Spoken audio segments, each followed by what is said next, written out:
Bonjour à toutes et à tous. Très heureuse de partager ce moment avec vous dans ces temps difficiles.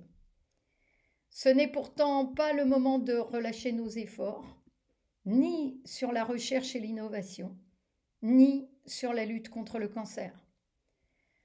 La tragique crise sanitaire que nous traversons aura néanmoins eu le mérite de nous faire prendre conscience de trois priorités qui sont et qui doivent rester les nôtres.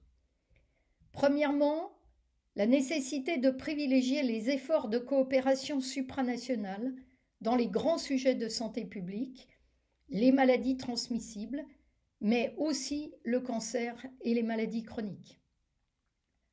Deuxièmement, le rôle que peuvent et doivent tenir les régions européennes dans les dispositifs d'organisation à venir. Et troisièmement, la place que nous devons évidemment accorder à la prévention et à une vision plus holistique, plus globale de la santé. Le plan cancer européen sera porté par la Commission européenne sur proposition du Parlement et nous y travaillons actuellement activement en vue du lancement qui est prévu le 9 décembre. Il s'appuiera sur les recommandations de la mission Cancer Horizon Europe, que vous connaissez probablement, pour proposer en matière de recherche-innovation de travailler sur des axes stratégiques en gardant des priorités transversales. Les axes stratégiques, le renforcement des fonds dédiés à la recherche fondamentale et transnationnelle, la mobilisation des outils de l'intelligence artificielle et une attention particulière aux situations rares et complexes. Une incitation forte aux échanges internationaux via Erasmus et via la création d'universités européennes.